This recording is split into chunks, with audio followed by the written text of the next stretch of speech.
Starting around Manheim. Inbound Kennedy, traffic is tight Canfield to Nagel. It's 19 minutes, O'Hare to downtown. Outbound 18. Inbound Stevenson, 45 minutes, 355 to Lakeshore Drive, 36 from the Tri-State. Ryan is 15 minutes, 95th to downtown. That's traffic. I'm Jim Calamonte on AM 560 The Answer. Chicago's Morning Answer continues next. AM 560 Weather Center forecast. Partly sunny, 59. Currently 42 and sunshine. And your next news update is at 7.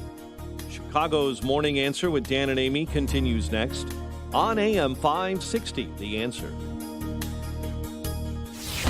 From the Matrix Home Solutions Studios, this is Chicago's Morning Answer on AM 560 The Answer. Listen to AM 560 The Answer online at 560theanswer.com, on the AM 560 mobile app, on your Alexa-powered smart speaker, and on TuneIn, iHeart, and on Odyssey. Only the biggest stories, only the biggest guests, and only the biggest opinions. This is AM 560 The Answer. Top of the morning, Dan and Amy. This is just delicious. Oh, what now? We were just talking about Loyola Academy, an anti-Catholic Catholic high school in Wilmette. And now we have an anti-Catholic Catholic Theological Union to reference. The 2021 Blessed Are the Peacemakers Award goes to... Drum roll. Dr. Tony Fauci. Oh, of course. Why didn't I guess that? Of course it goes to him. He's won 5 awards now. He won $1 million prize from Israel. Some award they handed out there. Dominican sister Barbara Reed, who is the president of the Catholic Theological Union, said that he and his wife, Christine Grady, she was also a recipient. Oh, okay. Their life's work has been a beacon of hope for our spiritual first responders.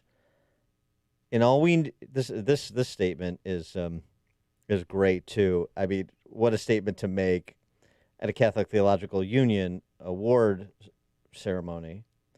And it says so much about in all we do, we must be guided by the data and science-based evidence, but only by working side by side towards a common purpose and for the greater good will we prevail. That's such a wonderful statement. Sister Barbara Reed, are you also a subscriber to empiricism? Should we rename this the Empiricist Theological Union? Which brings me to this wonderful piece at theamericanconservative.com by our friend Michael Warren Davis, former editor of Crisis Magazine as well. And it's called Ideas Don't Have Consequences. And he folds in one of the great books of the 20th century, the book by University of Chicago's Richard Weaver, Ideas Have Consequences, that if you have not read, you should put right next to Whittaker Chambers' Witness and read. Michael Warren Davis, thanks for joining us. Appreciate it. It's always a pleasure. Thanks so much for having me back. So how about that? Just before we get into your piece, and Tony Fauci and his wife, Catholic Theological Union's Peacemakers of the Year. Are we talking about the same Anthony Fauci? Is that what you said? Yeah. I hadn't read this piece. Yeah, what about his wife? Yeah. I mean, his wife? No, she's in on it too? Same. Yeah. No. Yeah, that Tony Fauci, who has been canonized informally by Catholic institutions like the Catholic Theological Union. I mean, their disposition notwithstanding. That's fantastic. So, I mean, I appreciated Fauci's original line, which is that masks don't work. And that's what he was telling everyone when coronavirus first began in March and April. He was saying, no, don't change your lifestyle. Just keep on with it. Don't bother with the masks. It won't help. And then, of course, the scientific evidence completely overrode that. And he fell into line, I guess. So, blessed are the peacemakers. Mm-hmm. So with respect to your ideas don't have consequences, I know Richard Weaver didn't like the title of the book, and the book is quite dense. I mean, you really have to think through just about every line in that book.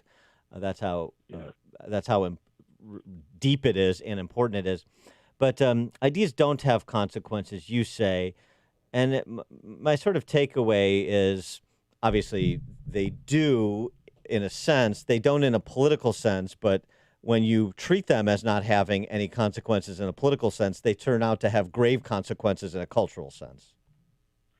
Absolutely, and especially ideas don't have consequences for what I guess we might call right-wing elites, because you see how many people pivoted after the 2016 election when it became clear that the base was no longer with the kind of neoliberal McConnell-Romney consensus, and all of these people who lined up to proclaim themselves the new vanguards of this populist nationalism, and for everyone from Sean Hannity to Ted Cruz to Larry Kudlow, the think tanks, the magazines, National Review became this, self-styled champions of this new kind of nationalist conservatism. Across the board, everyone fell into line. And what shocks me is that we let them. We let these people who were Reaganites under Reagan, Bushists under Bush, Romneyites under Romney, and become Trumpists under Trump. They're not, as I say in the piece, they're not thought leaders. They're weather vanes. And I think this has serious implications for the conservative movement, because if our quote unquote thought leaders and our political leaders in Congress and in the Senate are constantly chasing the base, just trying to keep themselves popular, keep their book deals, their speaking engagements, their cushy spots on these cruises that everyone now does, where the elites get to mingle with their favorite pundits. As long as they're chasing the popularity, we don't get any dynamic thinking. We're all our quote unquote leaders are always 2 steps behind the base, and you don't see that on the left. Ideas have pretty serious, for the most part, have consequences on the left, because you've got these barn burners like Alexandria Ocasio-Cortez and Bernie Sanders, who are constantly pushing the Overton window to the left, and we just don't have that on the right. We don't have it. Well, part of the problem, it seems to me, is that so many on the right, not that they're just, as you say, weather vanes, and this is sort of endemic to politicians too, including on the left. They form the back of the parade for the most part, not the front. I mean, there are exceptions, but the thought leaders, the so-called, the intellectuals or the ideologues on both sides. One of the problems, it seems to me, is those that have platforms, and in some case, unfortunately, way outsized platforms, start from a lot of the premises of the left, those on the right. They believe in things, going back to Richard Weaver, that he neatly debunked, like that the most recent point in time is the most advanced point in time, the the inevitable march of progress premise. And so when you start from the premises of the left, as much as you want to twist and pull and fight, and you're heading in the same place, perhaps just at a slightly different pace. Yeah, that's what my book is about, and I spent a lot of time thinking about that the last couple of years, and it's why I have a very hard time calling myself a conservative anymore, because William F. Buckley said in his inaugural editorial for National Review, William F. Buckley said, the conservative is one who stands athwart history, yelling stop when no one else is inclined to do so, something like that. And as I say in the book, conservatives have to date only really managed to sort of run alongside history, huffing, "Please, for the love of God, slow down." And that's what the GOP is still doing now. Now that Trump has kind of, at least temporarily, departed the national stage, he doesn't have Twitter. He's not a lot of media outlets are paying attention to him. He's got a new platform, though. He's got a new from Donald J. Trump's desk. Yeah. Yeah. We find out today about Facebook. Unaware of what's going on in the world. Yeah. Well, what do you I'll make check of that out. Yeah, what do you make of that Liz Cheney might be losing her leadership position in the House because of her feud with Trump? I touch on this in the piece too. To be totally honest, and Dan and I have talked about Bill Kristol before, and Bill Kristol is probably has a singular talent for being wrong about absolutely everything that he talks about. Yeah, and it amazes me that he maintains any sort of national platform. But truth be told, I appreciate, honest fools more than I appreciate wily grifters. And Liz Cheney, I think, is wrong.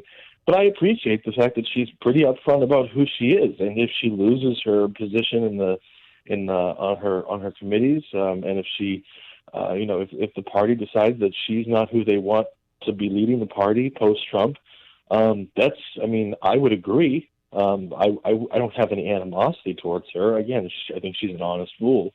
But what concerns me more is that, again, an orthodox Reaganite who hated Donald Trump throughout the primary and then only kind of pivoted to lick his boot like Ted Cruz would become the leader of a movement like the sort of populist nationalist movement that he fundamentally does not believe in. And so I'm honestly a little bit more concerned about those infiltrators than I am about, again, I think sincere but wrong people like Liz Cheney. Well, and just something else from Weaver that I want you to comment on in the modern context is his observation that we cheer the loudest when we've struck a bulwark of our culture a deadly blow. For example, the redefinition of marriage, I would suggest. So the left cheers the loudest. I mean, this is a celebratory moment. And then the right, some on the right cheer, and some on the right sort of just stay silent. There doesn't seem to be much appetite for any of these cultural fights. It seems we continue to go back to we're only willing to draw lines and defend them when it comes to military spending or marginal tax rates.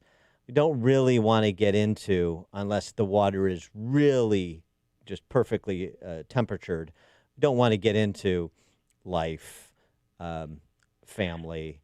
We don't, other than to throw maybe some tax credits at those issues. I didn't come on here to sell books, but you're kind of twisting my arm. But that's another thing that I talk about in my book, and it's one of the reasons that I prefer to call myself a reactionary, just for the very simple reason that what you're talking about is absolutely true.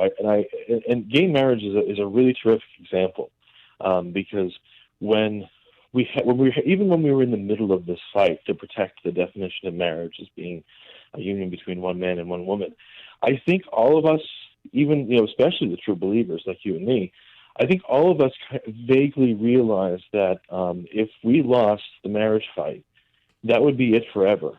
And not because you and I don't want to keep fighting. I mean, we're here right now. But I think we realized that the majority of conservatives in politics, in the media, in the think tanks, etc., we're going to drop it like a hot rock as soon as we lost that battle. There was not going to be. They don't have the appetite for the fight. They especially don't have the appetite for that kind of rearguard action. As soon as the left strikes a major victory in the culture wars, we implicitly assume that we're never going to regain that ground. We take that for granted. And that's to the point that you made earlier, which is very astute, which is that a lot of conservatives, I think, at least implicitly, believe in the left's narrative. They believe in the march of progress. And I think a lot of them, deep down, really do think that they're on the wrong side of history. All the more reason to read Whittaker Chambers again, which is, what keeps me on this side of the abyss is just rereading passages from Whittaker Chambers, actually. Michael Warren Davis, contributor to the American Conservative, author of the forthcoming The Reactionary Mind, as he was just describing. And do check out his column, which I'll tweet out, Ideas Don't Have Consequences. Michael Warren Davis, thanks for joining us again. Appreciate it. Thank you, folks. God bless. Thank you. And he joined us on our turnkey.pro answer line. The stories you need to know to start your day. This is Chicago's Morning Answer on AM 560. The Answer. The Lou Dobbs Financial Report is brought to you by Signature Bank, helping local businesses succeed. Visit signaturebank.bank for your commercial banking needs. I'm Lou Dobbs. Gallo Wine will spend $400 million in South Carolina. The Chicago Auto Show returns this summer. GE shareholders reject the CEO's pay deal. Those stories next. Maxwell, he was a runaway to rescue, great disposition. About 9 years ago, he was scratching a lot, and he started losing some hair. My vet, she says, oh, he must be allergic to the chicken. Another vet said, it's the grain. Third vet, she says it's the weather, something in the air. And then somebody said, DINOVITE.com. I had been listening to these Dynavite ads, hearing about different stories of different people, and it just clicked. I got my first 90-day supply, and it took a grand total of 2 weeks.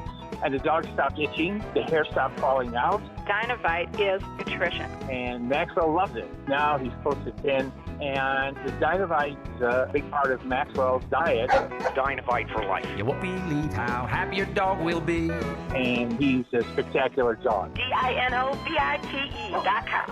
South Carolina's House of Representatives voted 98-11 to amend its liquor laws, that to allow the biggest winemaker in America to spend $400 million on a new distribution center.